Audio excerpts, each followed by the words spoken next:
கர்த்தருடைய நாமம் மகிமைப்படுவதாக.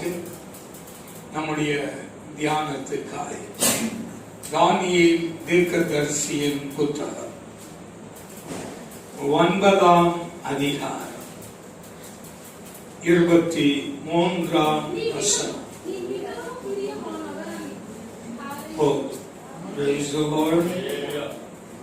வேதத்திலே அநேகர் ஆண்டவருக்கு பிரியமானவர்களாய் இருந்தார்கள். அதிலே ஒரு தேவனுடைய மனுஷன் யார் என்று கேட்டால் தானியேல். தானியேல் தேவனுக்கு வெறும் பிரியமானவன் என்று சொல்லவில்லை. அதை நாம் வாசிக்கிற போது நீ மிகவும் பிரியமானவன் என்று வேதம் சொல்லுகிறது. அருமையான தேவனுடைய பிள்ளைகளே, நாம் தேவனுக்கு பிரியமானவர்களாய் நடந்தால் கர்த்தர் நமக்கு வேண்டிய எல்லாவற்றையும், இம்மைக்குரிய ஆசீர்வாதத்தையும் ஆவிக்குரிய நன்மைகளையும் நமக்கு கர்த்தர் கொடுக்க வல்லவராய் இருக்கிறார். அதனால் தான் தாவீது சொல்லுகிறார், உமக்கு பிரியமானதை செய்ய நீர் எனக்கு போதித்தருளும்.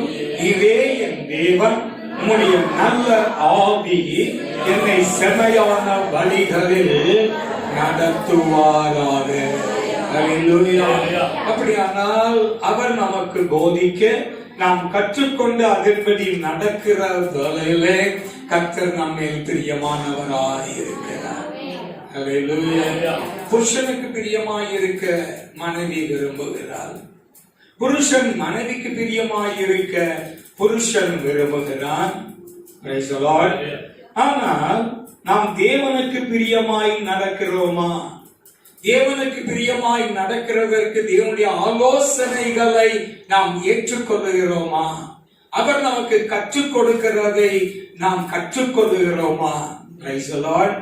என்னை ஆசீர்வதியும், என்னை ஆசீர்வதியும், என்னை ஆசீர்வதியும் என்று கேட்க வேண்டிய அவசியம் இல்லை. உங்களுக்கு இன்னது தேவை என்று என் பரமபிதா அறிந்திருக்கிறார். அப்படியானால் நீ மிகவும் பிரியமானவன். அல்லேலூயா. அதிலே 10ஆம் அதிகாரம் 11ஆம் வசனம். பிரியமான புருஷனாகிய தானியேலே போதும். அப்படியானால் 1க்கு 2 தடவை கர்த்தர் தானியேலை பார்த்து சொல்லுகிறார். ஆமென். கர்த்தர் தமக்கு பிரியமானவர்களை பெயர் சொல்லி அழைக்கிறது. கர்த்தர் தமக்கு பிரியமானவர்களை பெயர் சொல்லி அழைக்கிற தேவன். ஆமென். சாமுவேல் ஆலயத்திலே இருந்தான். ஆலயத்திலே பணிவிடை செய்தான். ஆலயத்திலே அவன் உண்மையாய் இருந்தான். ஆலயத்திலே அவன் படுத்திருந்தான். ஆமென். அப்படி இருக்கிற போதுதான் கர்த்தர் ஆலயத்திலே சாமுவேலின் அருகே நின்று சாமுவேலே, சாமுவேலே என்று அவனை கூப்பிட்டார். ஆமென். அவனை கூப்பிட காரணம் என்ன? வரும் நாட்களில் வரப்போகிற காரியங்களை கர்த்தர் தம்முடைய பிள்ளை ஆகிய குட்டி சாமுவேலுக்கு அதை அவனுக்கு அறிவித்தார். தேவனுடைய பிள்ளைகளை கர்த்தர் உன்னை பெயர் சொல்லி அழைக்கிற தேவன். நீ அவரை சிநேகித்தால் அவர் உன்னை சிநேகிப்பார். ஆமென். நீ அவரோடு இருந்தால் அவர் உன்னோடு கூட இருப்பார். நீ அவரை விட்டுவிட்டால் அவர் உன்னை விட்டு விடுவார். ஆமென். ஆனால் தாவீது சாலமோனை பார்த்து சொல்லுகிறார். 1 நாளாகமம் 28ஆம் அதிகாரம் 9ஆம் வசனத்தை வாசிக்கிற போது, என் குமாரனாகிய சாலமோனே, நீ உன் பிதாவின் தேவனை அறிந்து. எத்தனை பேர் கர்த்தரை அறிந்திருக்கிறோம்? நம்முடைய தேவன் எப்படிப்பட்டவர்? அவர் இரக்கம் உள்ளவர், அவர் அன்புள்ளவர், அவர் நேசிக்கிறவர். Praise the Lord. அவர் நம்மை கைவிடாதவர், அவர் நமக்கு ஆறுதல் செய்கிறவர், அவர் நம்மை சந்தோஷப்படுத்துகிறவர், அவர் நம்மை பலப்படுத்துகிறவர், பலவீனத்திலே தாங்குகிற தேவன். ஹல்லேலூயா. அதனால் தான் தாவீது சொல்லுகிறார், கர்த்தர் நல்லவர் என்பதை ருசித்து பாருங்கள், அவர் பேரில் நம்பிக்கையாய் இருக்கிற மனுஷன் பாக்கியவான். ஹல்லேலூயா. கர்த்தர் நல்லவர் என்று உன் நாவு அறிக்கை செய்யட்டும். Price the Lord. நீ அவரை ருசித்து பார், நீ அவரை பின்பற்றி பார், அவர் பேரில் நம்பிக்கையாய் இரு. Price the Lord. கர்த்தர் நிச்சயமாய் உன்னை விடுவிப்பார். Price the Lord. அவர் உன்னை ஆதரிப்பார், அவர் உன்னை காப்பாற்றுவார். ஆமென். அவர் பார்த்தும் பாராமல் போகிற தேவன் அல்ல, அவர் நம்மை தேடி வருகிற தேவன். ஹல்லேலூயா. பெதஸ்தா என்கிறதான ஒரு குலம். ஆமென். பெதஸ்தா என்றால் என்ன பொருள்? The house of mercy. Praise the Lord. House of mercy. அதனுடைய பொருள் என்ன? இரக்கத்தின் வீடு. ஹல்லேலூயா. ஹல்லேலூயா. அந்த இரக்கத்தின் வீடாகிய அந்த குலத்திலே 38 வருஷமாய் ஒருவன் வியாதியாய் இருந்தான். அவன் எழும்பி நடக்க கூடாதபடிக்கு அவன் பலவீனனாய், வியாதியாய், துக்கம் உள்ளவனாய், வருத்தம் உள்ளவனாய் காணப்பட்டான். ஆமென். அப்படியானால் 38 வருஷமாய் வியாதியாய் இருந்தான் என்றால், இயேசுவானவர் பிறக்கிறதற்கு முன்னமே அவன் எப்படி இருந்தான்? வியாதியாய் இருந்தான். ஆமென். ஹல்லேலூயா. அவ்வளவு தூரம், அவ்வளவு நாட்கள் அவன் பொறுமையாய் இருந்தான். வேறு வழி இல்லை. தேவதூதன் என்றோ ஒரு நாள் வந்து அந்த குளத்தை கலக்குவான். அப்படியானால் அவனுடைய கண்கள் எப்போதும் அந்த குளத்தையே என்ன செய்ய வேண்டும்? நோக்கி இருக்க வேண்டும். அதற்காக பொறுமை வேண்டும், காத்திருக்க வேண்டும். வேலைக்காரரின் கண்கள் தங்கள் எஜமானுடைய கையை நோக்கி இருக்குமா போலவும், வேலைக்காரியின் கண்கள் தங்கள் எஜமாட்டியினுடைய கையை நோக்கி இருக்குமா போலவும், எங்கள் தேவனாகிய கர்த்தருடைய சமூகத்தில் இருந்து இரக்கம் கிடைக்கிற வரைக்கும் எங்களுடைய கண்கள் அவரையே நோக்கி கொண்டிருக்கிறது. இரக்கம் கிடைக்கிற வரைக்கும். ஆனா இந்த வியாதிக்காரனுக்கு வேறு வழியே இல்லை. அவன் நெடுநாள் வியாதி உள்ளவன் என்று அறிந்து இயேசு அவன் இடத்துக்கு போனார். நீ சுகமடைய வேண்டும் என்று விரும்புகிறாயா? கர்த்தர் நம்மை தேடி வருகிறார். ஹல்லேலூயா. என்னை தேடுவார் யாரும், என்னை கேட்பார் யாரும், என்னை ஆறுதல் படுத்துகிறவர் யார் உண்டு? இந்த உலகத்திலே எனக்கு ஒருவரும் இல்லையே என்று நீ நினைக்கிறாயா? நீ இருக்கிற வீடு இரக்கத்தின் வீடு. House of mercy. ஆமென். அப்போ கர்த்தர் அவனை தேடி வருகிறார். அவனை பார்த்து சொல்லுகிறார், நீ சுகம் அடைய வேண்டும் என்று விரும்புகிறாயா? அவன் அதே குலத்திலே அங்கே இருந்ததினாலே இயேசுவை பற்றி அவன் அறியவில்லை. அவன் கதை அளக்கிறான், அவன் தன் காரியங்களை சொல்லுகிறான். உடனே இயேசு சொன்னார், உன் படுக்கையை எடுத்துக்கொண்டு நட என்று சொன்னார். 38 வருஷமாய் வியாதியாய் இருந்த அவனை கர்த்தர் அவனை என்ன செய்தார்? எழுந்து நடந்து போகும்படியாய் கர்த்தர் கிருபை அளித்தார். ஹல்லேலூயா. அப்படியானால் கர்த்தர் அவன் மேல் இரக்கம் வைத்தார். ஆனால் அவனை ஆலயத்திலே கண்டபோது அதிக கேடானது ஒன்றும் இனி உனக்கு வராதபடிக்கு, எப்படி அதிக கேடானது இனி உனக்கு வராதபடிக்கு பாவம் செய்யாதே. Praise the Lord. When he was young, ஆமென், அவன் இளமையாய் இருந்த காலங்களிலே செய்த பாவத்தின் நிமித்தம் அவனுக்கு அந்த வியாதி வந்தது. Praise the Lord. பாவம் செஞ்சா என்ன வரும்? வியாதி வரும். வியாதியினால மரணம் நேரிடும். கர்த்தர் அவன் மேல் வைத்த இரக்கத்தினாலே அவனுடைய வியாதியின் மத்தியிலேயும் அவனுக்கு ஜீவனை கொடுத்து கர்த்தர் நடத்தினார். அவன் சுகமாக வேண்டும் என்று கர்த்தர் விரும்பினார். கர்த்தர் அவன் மேல் பிரியம் வைத்திருந்தார். நம்முடைய கர்த்தரும் இரட்சகருமாகிய இயேசு கிறிஸ்து அவர் வளர்ந்து 30வது வயதிலே, எத்தனாவது வயது? 30வது வயதிலே அங்கே யோவான் இடத்திற்கு அவர் கடந்து வருகிறார். ஆமென். பாவிகள் நிற்கிற பரிசை. அம்மா அப்படி இல்லை. ரேஷன் கடையிலேயே நம்ம எப்படி நிற்க மாட்டோம், பரிசையில நிற்க மாட்டோம். ரேஷன் கடையில முன்னாடியே சொல்லிடுச்சு, அப்படியே வந்து கரையை காய்ப்போம், கையா அப்படி காட்டுவோம் அப்படின்பா. அதற்கப்புறமேட்டு ஏமா இந்தா உன் காதை கொண்டா அப்படின்னு சொல்லி வாங்கி என்ன செய்தாரு? இப்பமா யாரு ஏமா வரிசையில வரலையா? நான் ஏற்கனவே சொல்லிட்டு தாமா வந்தேன். இல்லைன்னா பாயம் பேச மாட்டோம். சரக்கு வாங்குற வரைக்கும் போறப்போ ஒரு முறம் மறைச்சிட்டு என்ன செய்யுமோ போயிருவோம். ஆனா இயேசு எப்படி நின்றார்? பாவிகளுடைய வரிசையில். எதற்காக பாவிகள் வரிசையிலே நின்றார்கள்? யோவான் ஸ்நானகன் இடத்திலே அவனிடத்தில் பாவங்களை அறிக்கையிட்டு, பாவங்களை மறைக்கிறவன் வாழ்வடைய மாட்டான், அவைகளை அறிக்கை செய்து விட்டு விடுகிறவன் எவனோ அவனே தன் வாழ்க்கையில் இரக்கம் பெறுவான்.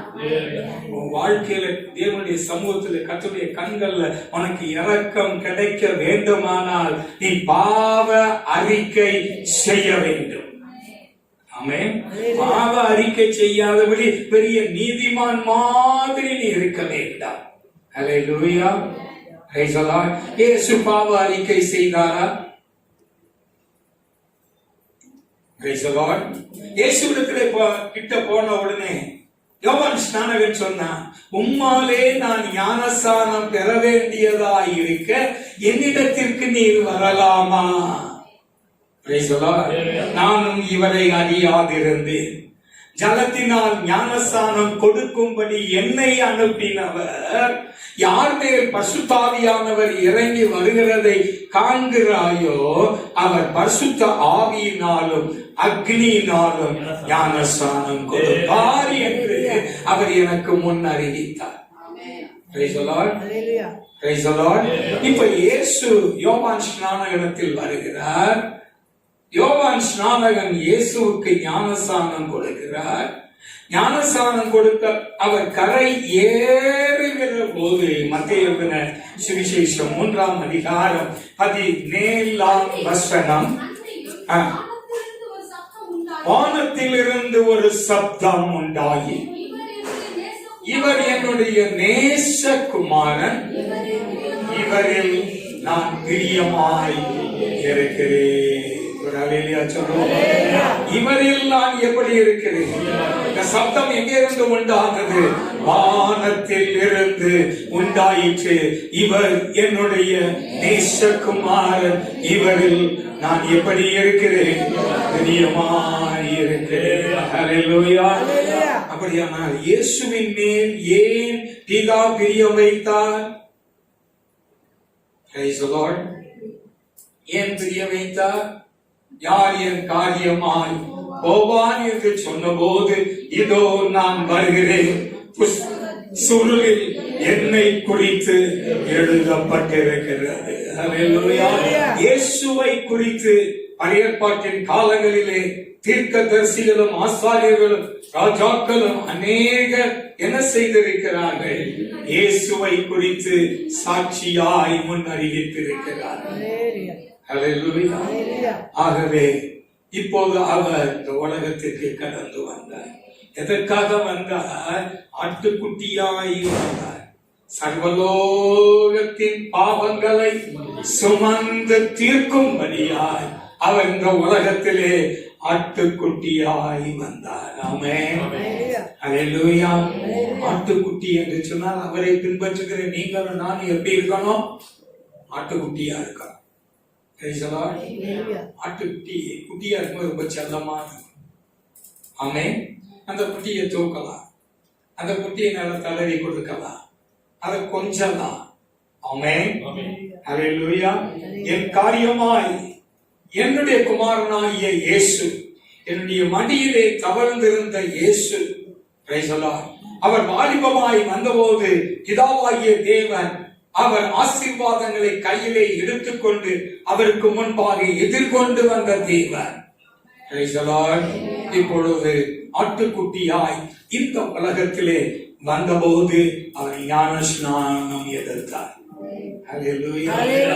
அவரே ஞானஸ்தானம் எடுக்கும் போது நீங்களும் நானும் ஞானஸ்தானம் எடுக்கலைன்னா அந்த உடன்படிக்கையை தவற விடுகிறவர்களாய் நாம் இருப்போம். அப்ப தேவனோடு பண்ற உடன்படிக்கையிலே நீங்கள் நிலைத்திருந்தால் அவர் சொன்ன வாக்குத்தத்தங்கள் நம்முடைய வாழ்க்கையிலே நிறைவேறும். இப்பொழுது அவர் கரை ஏறுகிற போது வானத்திலிருந்து ஒரு சப்தம். என்ன சப்தம்? இவர் என்னுடைய நேசகுமாரன், இவரில் நான் பிரியமாய் இருக்கிறேன். அல்லேலூயா. அருமையான தேவனுடைய குமாரனாகிய இயேசுவை அவர் தனக்கு பிரியமான குமாரனாய் கர்த்தர் ஏற்றுக்கொண்டார். மத்தேயு எழுதின சுவிசேஷம் 17ஆம் அதிகாரம் 5ஆம் வசனம். அவன் பேசுகையில் ஒளியுள்ள ஒரு மேகம் அவர்கள் மேல் நிழலிட்டது.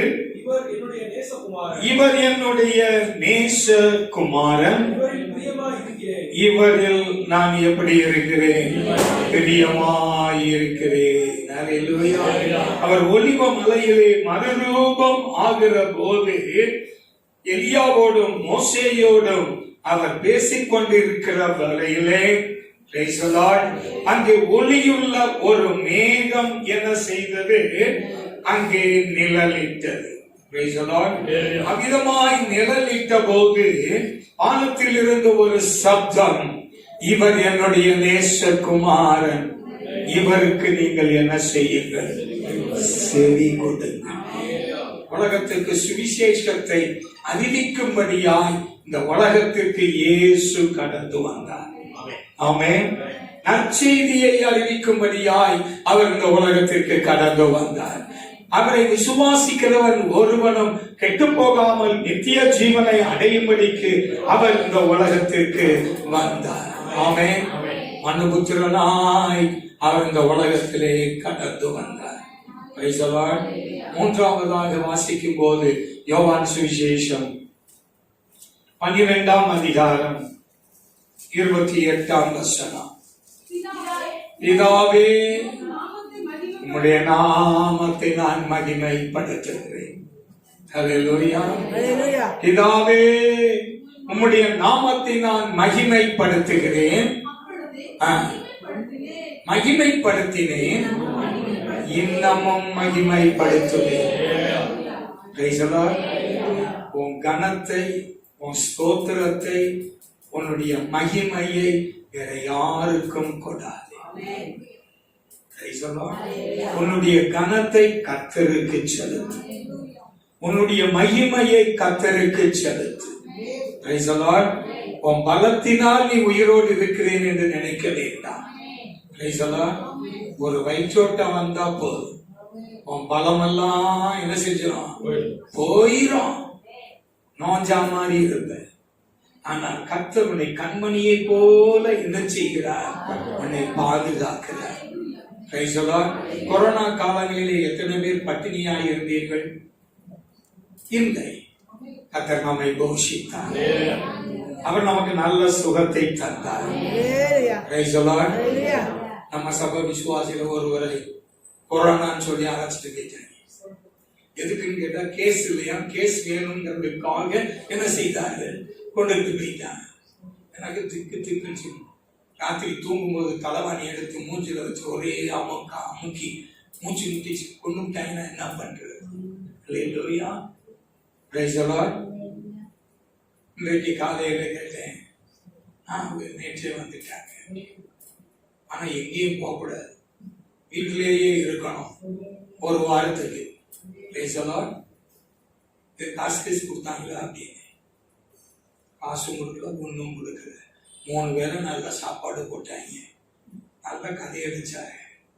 அப்புறம் ஒன்று வீட்டில் என்ன செஞ்சிட்டாங்க, விட்டுட்டாங்க.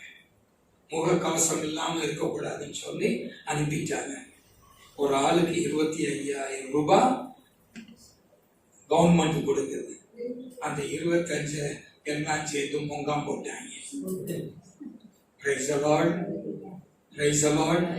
கர்த்தர் நம்மை எவ்வளவாய் நடத்தினார், எவ்வளவாய் நம்மை பாதுகாத்தார். அவர் நம்மை எவ்வளவாய் நமக்கு தேவைகளை கர்த்தர் சந்தித்தார். ஆமென். கர்த்தருக்கு நாம் நன்றி உள்ளவர்களாய் இருக்கிறோமா? நீ ஆண்டவரை மகிமைப்படுத்துகிறாயா? கர்த்தரை மகிமைப்படுத்துகிறாயா? இந்த ஜனத்தை நான் எனக்கென்று ஏற்படுத்தினேன், இவர்கள் என் துதியை சொல்லி வருவார்கள். நீ ஜீவனோடு இருக்கிற வரைக்கும் கர்த்தரை மகிமைப்படுத்து. கர்த்தரை மகிமைப்படுத்த நீ தவறினால் தேவனுடைய ஆசீர்வாதத்தை நீ எதிர்பார்க்கவே முடியாது. ஞாயிற்றுக்கிழமை கர்த்தருடைய நாள். இந்த நாள்ல நீ என்ன செய்யக்கூடாது, உனக்கு சொந்தமாய் நீ எடுத்துக்கொள்ள கூடாது. இந்த நாளிலே நீ தேவ சமூகத்திலே கடந்து வர வேண்டும், கர்த்தரை ஆராதிக்க வேண்டும், ஆண்டவருக்கு நன்றி சொல்ல வேண்டும், அவரை மகிமைப்படுத்த வேண்டும், அவருடைய கிருபைகளை நீ பெற்றுக் கொள்ள வேண்டும். வானத்துக்கு பூமி எவ்வளவு உயரமாக இருக்கிறதோ அவ்வளவாய் என் கிருபை எனக்கு பயந்தவர்கள் மேல் இருக்கிறது. என்னை காண்கிற தேவன் ஒருவர் இருக்கிறார். ஆராதனையை அலட்சியம் பண்ணும் போது, ஆராதனையை அசட்டை பண்ணுகிற போது, நீ ஆராதனையை கனவீனம் பண்ணுகிற போது கர்த்தர் உன்னை கனஈனம் பண்ணுவார். தேவனுடைய சமூகத்திலிருந்து நன்மையை நாம் எதிர்பார்க்க முடியாது. தெய்வ பயம் நமக்குள்ளே இருக்க வேண்டும். என்னை காண்கிற தேவன் ஒருவர் இருக்கிறார். கெட்ட வார்த்தை பேசினாலும் கர்த்தர் அதை கேட்பார். முரட்டாட்டம் பண்ணினாலும் கர்த்தர் அதை காண்பார். நீ அநியாயமாய் பாவம் செய்யும் போது கர்த்தருடைய கரம் உனக்கு விரோதமாய் நிற்கும். தேவனுக்கு பயப்படுகிற பயம் நம்முடைய வாழ்க்கையில் இருக்கு. ஆதான் சொன்னார், என்னை காண்கிற தேவனை நான் கண்டபடியினாலே நீர் என்னை காண்கிற தேவன். கர்த்தருக்கு பயந்தவர்கள் ஒருவரோடு ஒருவர், ஒருவேளை புருஷனும் மனைவியுமா இருக்கலாம், அக்காலும் தங்கச்சியுமா இருக்கலாம், அம்மையும் மகளுமா இருக்கலாம், அண்ணனும் தம்பியுமா இருக்கலாம்.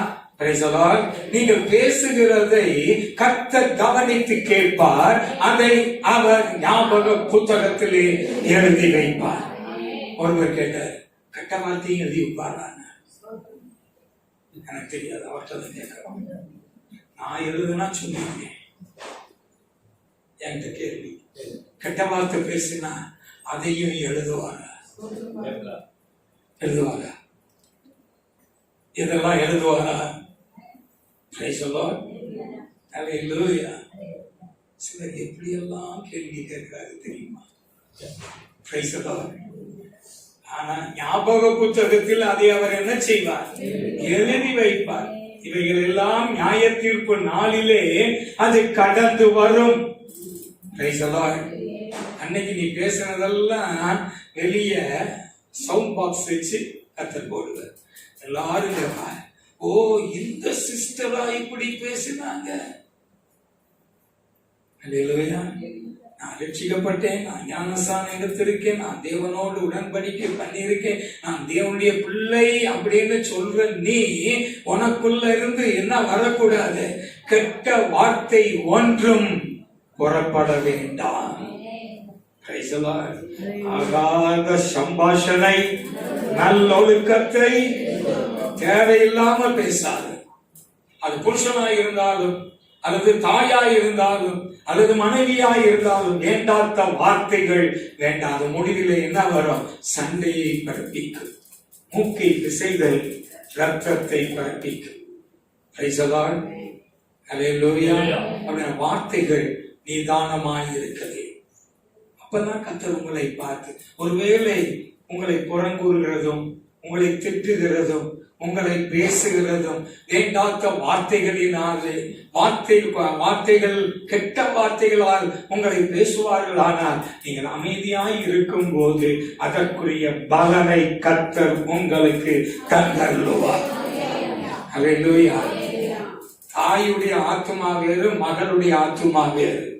மாமியுடைய ஆத்துமா வேறு, மருமகளுடைய ஆத்துமா வேறு. அவனவன் கிரியைகளுக்கு தக்க பலனை கர்த்தர் தந்தருளுவார். வாயின் வார்த்தைகள் நியாய தீர்ப்பு நாளிலே வந்து நிற்கும்.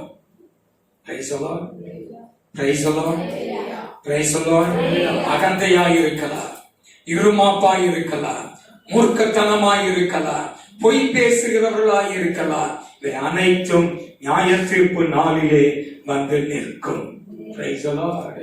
ஆனா இயேசு பிதாவை என்ன செய்தார்? மகிமைப்படுத்தினார். அப்ப மகிமைப்படுத்தின போது பிதா ஓகே ஓகே அப்படின்னு கர்த்தர் சொன்ன இல்லை, மகிமைப்படுத்தினேன், இன்னமும் மகிமைப்படுத்துவேன். மகிமைப்படுத்தினேன். குருடருடைய கண்களை திறந்தார், குஷ்டரோகிகளை சொஸ்தமாக்கினார், சப்பானிகள் நடந்தார்கள், தொட்ட யாவரும் சொஸ்தமானார்கள், மரித்தவர்கள் உயிரோடி எழும்பினார்கள். மகிமைப்படுத்தினேன், இன்னமும் மகிமைப்படுத்துவேன். எதிலே மகிமைப்படுத்தினார்? பாடுகளுக்குள்ளாய் இயேசுவை மகிமைப்படுத்தினார். இயேசுவை முள்முடியால் சூட்டினார். அந்த முள் இதற்கு யூதருக்கு ராஜான்னு சொல்றாங்கல்ல, அப்படின்னு சொல்லி இவருக்கு கிரீடம் செய்வோம் சொல்லி முள்களினாலே ஒரு கிரீடம் செய்து தலையிலே வைத்தார்கள், கையிலே கோலை கொடுத்தார்கள். யூதருக்கு ராஜாவே வாழ்க என்று சொல்லி அவரை தூஷித்து அந்த குச்சியினாலே, அந்த பிரம்பினாலே எடுத்து தலையில என்ன செய்தார்கள்? அடித்தார்கள். அடிக்கும் போது அந்த முள் அவருடைய கபாலத்துக்குள், அவருடைய தலையிலே, சிரசிலே அந்த கோலை கொண்டு அடித்த போது அது உள்வாங்கி அது பதிந்தது. அதிலிருந்து ரத்தம் வடிந்தது. தோட்டத்தில் இருக்கும் போதே அவர் வியாகுலப்படவும் துக்கப்படவும் அவர் தொடங்கினார். அப்படி வியாகுலப்படவும் துக்கப்படவும் தொடங்கின போது அவருடைய சரீரத்தில் இருந்து ரத்தத்தின் பெருந்துளிகள் அங்கே புறப்பட்டு வந்தது. ஆமென். அவருடைய சரீர பலவீனங்களுக்காக அவருடைய ரத்தம் வெளிப்பட்டது. ஆமென். மாத்திரமல்ல, 9 அங்குல ஆணியிலே அவரை சிலுவையில் அறைந்தார்கள். எத்தனை அங்குல ஆணி? 9 அங்குல ஆணி. இரண்டாவது, அந்த சிலுவை அவருடைய சொந்த செலவில் தான் அந்த சிலுவையை சுமக்க வேண்டும். ஆனால் அந்த கிரயத்தை செலுத்துவதற்குரிய காசு கூட இயேசுவானவரிடத்தில் இல்லை. He was empty, that Jesus. Praise the Lord. அவர் வெறுமையாய் இருந்தார், அடிமையின் ரூபம் எடுத்தார், மனுஷ சாயலானார், தன்னைத்தானே தாழ்த்தினார், சிலுவையின் மரண பரியந்தம் அவர் தன்னை தாழ்த்தினார். அப்படியானால் என்ன பொருள்? நம்முடைய மரணம் நம்மை சந்திக்கும் வரைக்கும் நீ எப்படி ஜீவியம் பண்ணணும்? தாழ்மையின் ஜீவியம் பண்ண வேண்டும். கர்த்தர் அந்த தாழ்மையை உன்னிடத்தில் எதிர்பார்க்கிறார். மீகா தீர்க்கதரிசி புத்தகம் 6ஆம் அதிகாரம் 8ஆம் வசனத்தை நீங்கள் வாசிக்கும் போது, மனுஷனே, எப்படி கூப்பிடுறாரு? மனுஷனே, நன்மை என்னது என்று அவர் உனக்கு என்ன செய்திருக்கிறார்? அறிவித்திருக்கிறாரே. நீ என்ன செய்யணும்? வாழ்க்கையில நியாயம் இருக்கணும். அநியாயக்காரர் தேவனுடைய ராஜ்யத்தை சுதந்தரிப்பதில் இல்லை என்று முன்னே நான் உங்களுக்கு சொன்னது போல இப்பொழுதும் உங்களுக்கு சொல்லுகிறேன். அப்ப அநியாயக்காரன் தேவனுடைய ராஜ்யம் என்ன செய்ய முடியாது. நியாயம் எதிர்ப்பதம் அநியாயம், கிரமம் கிரமத்துக்கு எதிர் அக்கிரமம். அருமையான தேவனுடைய பிள்ளைகளே, அப்போ நீ நியாயம் செய்து இரக்கத்தை சிநேகித்து உன் தேவனுக்கு முன்பாக மனத்தாழ்மையாய் நடப்பதை அல்லாமல் வேற எண்ணத்தை கர்த்தர் உன்னிடத்தில் கேட்கிறார். இப்ப நான் உங்ககிட்ட ஒரு கேள்வி உள்ளத்துல உண்டாகிறதுனால சொல்றேன். எத்தனை மாமியார் மருமகளுக்கு தாழ்மையா நடக்கிறீங்க? மாமியார் இடத்தில் மருமகள் இடத்தில் மாமியார் எத்தனை பேர் தாழ்மையா நடக்கிறீங்க? மாமியார் உன் வாழ்க்கையில கர்த்தர் தாழ்மையை எதிர்பார்க்கிறார். அவர் சிலுவையின் மரண பரியந்தம் அப்படின்னா என்ன பொருள்? நீ மரண பரியந்தம் தாழ்மையை தரித்துக் கொள்ள வேண்டும். அதுதான் தேவனுக்கு பிரியமே தவிர நீ மாமிக்கு விரோதமாய் எதிர்த்து நிற்கிறதும் பேசுகிறதும் அது உனக்கு நல்லதல்ல. உன்னுடைய வாயின் வார்த்தைகளை கர்த்தர் கவனிக்கிறார். அவர் நியாயம் செய்கிறவர். நீ நியாயம் செய்து இரக்கத்தை சிநேகித்து மனத்தாழ்மையாய் யாரு எக்ஸப்ஷன் மாமியார், எக்ஸப்ஷன் தாயும் தந்தை, முதியவர்களுக்கு அதெல்லாம் எக்ஸப்ஷன். அவர்களும் தாழ்மையாய் நடக்க வேண்டியது இல்லை. எத்தனை மாமியார் மருமகிட்ட தாழ்மையாய் நடக்கிறார்கள்? நீ அன்பா இருந்தாலே அது தாழ்மையாயிருக்கும். அன்பு தாழ்மையை கொண்டு வந்து நிறுத்தும்.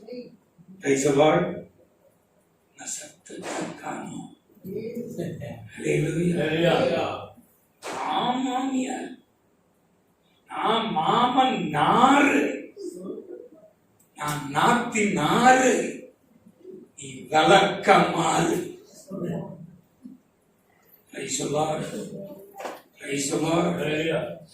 தேவனுடைய பிள்ளைகளை, முதிர் வயதாய் இருக்கிறவனுக்கும் இளவயதாய் இருக்கிறவனுக்கும் வேதம் ஒன்றுதான். அவர்களுக்கு இவர்களுக்கு என்று வித்தியாசம் இல்லை. ஆனால் ஒரு நியதி இருக்கிறது. முதியவர்களுக்கு, இளைஞர்களே முதியவர்களுக்கு என்ன செய்யுங்கள்? கீழ்ப்படிந்திருங்கள். பிள்ளைகளே பெற்றாரை என்ன செய்யுங்கள்? கனம் பண்ணுங்கள். வேலைக்காரர்களே எஜமான்களுக்கு கீழ்ப்படிந்திருங்கள். இதெல்லாம் நியாயம்தான். அதே வேளையில முதியவர்களும் இளையவர்களுக்கு என்ன செய்யணும்? தாழ்மையாய், கீழ்ப்படிதல் உள்ளவர்களாய், அன்புள்ளவர்களாய், சிநேகம் உள்ளவர்களாய் அதை கர்த்தர் எதிர்பார்க்கிறார். மனத்தாழ்மையாய் நடக்கிறதே அல்லாமல் வேற எண்ணத்தை கர்த்தர் உன்னிடத்தில் கேட்கிறார். மாமியாரே, கர்த்தர் உன்னிடத்தில் வேற எதை கேட்கிறார்? புருஷனாய் இருந்தாலும் சரி, மனைவியாய் இருந்தாலும் சரி, தாழ்மையை தரித்துக் கொள்ள வேண்டும். நீ ஞானஸ்தானத்தின் மூலமாக இயேசு கிறிஸ்துவை தரித்துக் கொண்டது மெய்யானால் உன்னுடைய வாழ்க்கையிலே தாழ்மையையும் தரித்துக் கொள்ள வேண்டியது அவசியம். நீ தாழ்மையாய் நடந்து கொண்டால் நீ எனக்கு மிகவும் பிரியமானவன்.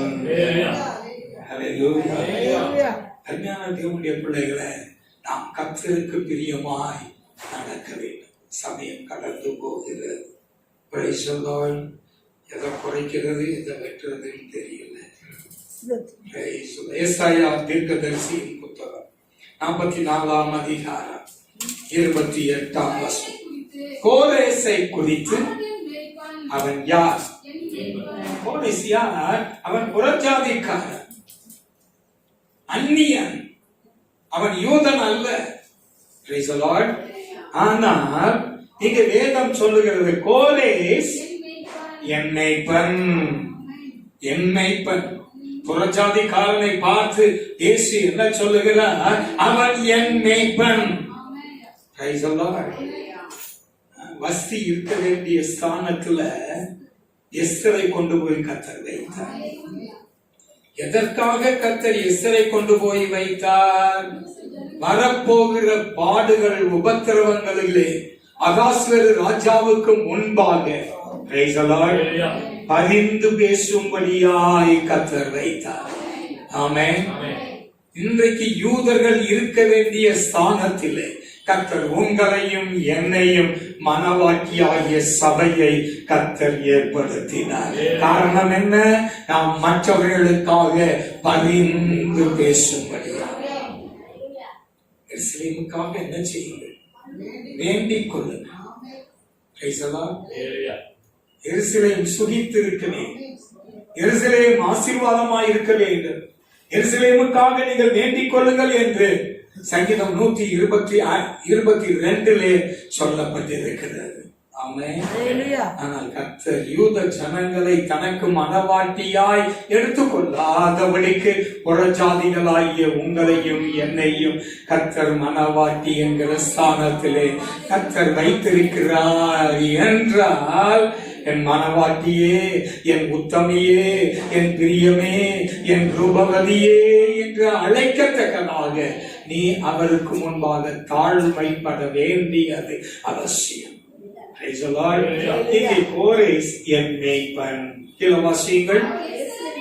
அவர் எருசலேமை நோக்கி அவன் என்ன சொல்வான்? நீ கட்டப்பட வேண்டும். தேவாலயத்தை நோக்கி அஸ்திபாரப்படி என்றும் சொல்லி எனக்கு பிரியமானதை எல்லாம் அவன் நிறைவேற்றுவான் என்று சொல்லுகிறவர் நான். சொல்லுகிறவர் நான். நான் Praise God. Praise the Lord. அப்படியான கர்த்தர் உங்களை பார்த்து சொல்லும், என் ஆலயத்தின் தூண், இவர்கள் என் ஆலயத்தில் அலங்கம், இவர்கள் என் ஆலயத்தின் வாசலாய் இருக்கிறார், உறுதியாய் இருக்கிறார், சத்தியத்துக்கு சாட்சியாய் இருக்கிறார்கள், ஆதாரமாய் இருக்கிறார்கள் என்று கர்த்தர் உங்களையும் என்னையும் குறித்து அவர் சாட்சி கொடுக்க வேண்டும். அல்லேலூயா. அதை சொல்லி நான் கீழே சொல்றேன். நான் அபிஷேகம் பண்ணின கோரேசுக்கு முன்பதாக கர்த்தர் எவன் மேல் பிரியமாய் இருக்கிறாரோ, மாத்திரமல்ல கர்த்தருக்கு பிரியமானதை எவன் செய்கிறானோ அவனை நான் அபிஷேகிக்கிறேன். அபிஷேகம் பண்ணப்பட்டவன் எப்படிப்பட்டவனாய் இருப்பான்? இடைக்கட்டுகளை அவிழ்த்து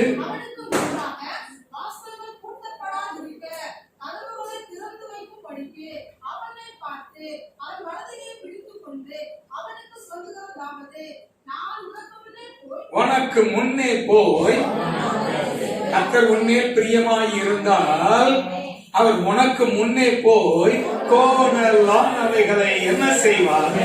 செவ்வையாக்குவார். வெண்கல கதவுகளை உடைப்பார், இரும்பு தாழ்பால்களை என்ன செய்வார்? முறிப்பார். ஆமென். அருமையான தேவனுடைய பிள்ளைகளே, நாம் ஆண்டவருக்கு பிரியம் என்று சொல்லத்தக்கதாக நம்முடைய ஜீவிதம் இருக்க வேண்டும். அவருக்கு நாம் இஷ்டமானவர்களாய் இருக்க வேண்டும். அல்லேலூயா. அவருக்கு நாம் இஷ்டமாய் இருந்தால் அவர் எதையும் நமக்கு கொடுப்பார், எதையும் நமக்கு அவர் செய்வார். என் வாழ்க்கையில் ஆண்டவர் ஒண்ணுமே அவரை கூட சொல்லாது. என்ன சிநேகிக்கிறவர்களை என் மேல பிரியமாய் இருந்தா உன் மேல நான் பிரியமா இருப்பேன். அப்படிதானேங்க? அல்லேலூயா. நீங்க சர்ச்சுக்கு ஆலயத்துக்கு நீங்கள் வந்தீர்கள் ஆனால் நான் உங்க வீட்டுக்கு வருவேன்.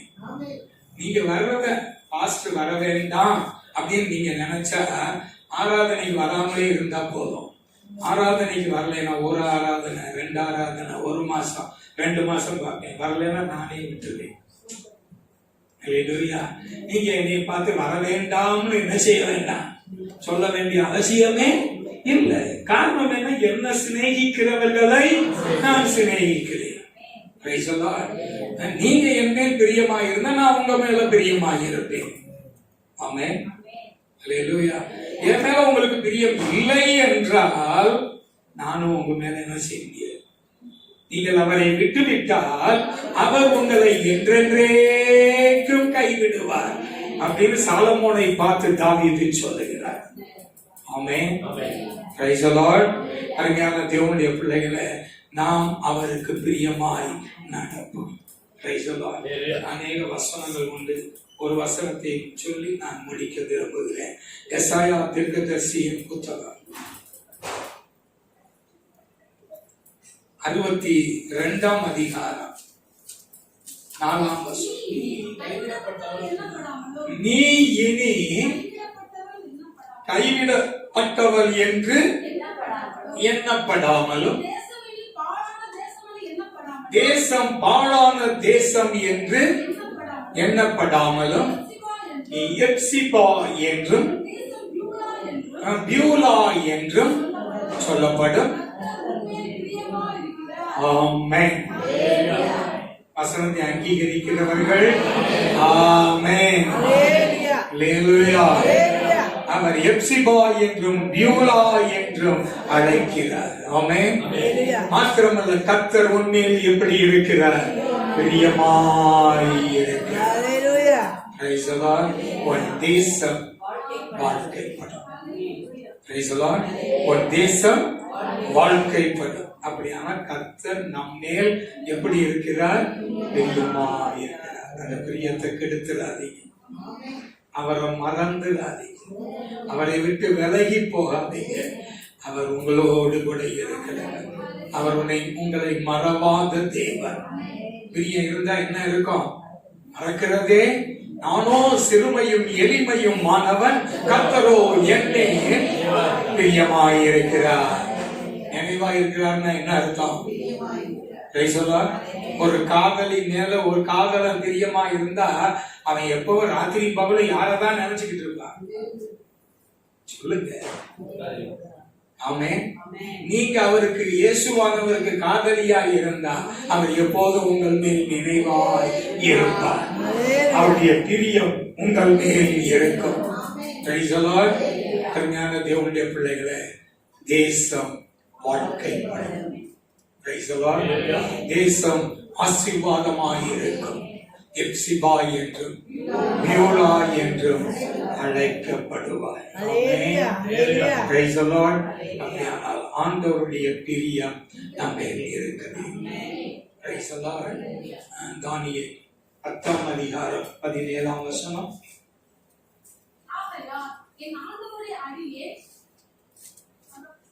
வாசி.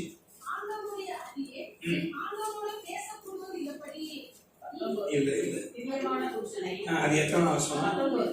19. பிரியமான புருஷனே, நீ பயப்படாதே, உனக்கு என்ன உண்டாவதாக. கர்த்தர் உன்னை பார்த்து சொல்லும் போது என்ன சொல்லுவாரு? சமாதானம் உண்டாவதாக. கர்த்தர் நமக்கு சமாதானத்தை வைத்து போயிருக்கிறார். உலகம் கொடுக்கிற பிரகாரமாய் அல்ல, என்னுடைய சமாதானத்தை உங்களுக்கு நான் வைத்து போகிறேன். 9ஆம் அதிகாரம் 23ஆம் வசனம். ஆதலால் வேண்டிக் கொள்ள தொடங்கின போதே கட்டளை வெளிப்பட்டது. நீ வேண்டிக் கொள்ள வேண்டி சோமனும் சொல்லி நீ முழங்கால் போடுறதுக்கு முன்னாடியே கட்டளை என்ன செஞ்சு? அருமையான வார்த்தை. நீ என்ன சோமனுங்கிறது, என்ன கேட்பேங்கிறதும், உன்னுடைய வேண்டுதல், உன்னுடைய விண்ணப்பம் எல்லாவற்றையும் கர்த்தர் என்ன செய்திருக்கிறார் அறிந்திருக்கிறபடினாலே நான் உடனே கட்டளை என்ன செய்தேன் என்றேன். வெளிப்பட்டது. நான் அதை அறிவிக்க வந்தேன். தரிசனத்தை அறிந்து கொள். அல்லேலூயா.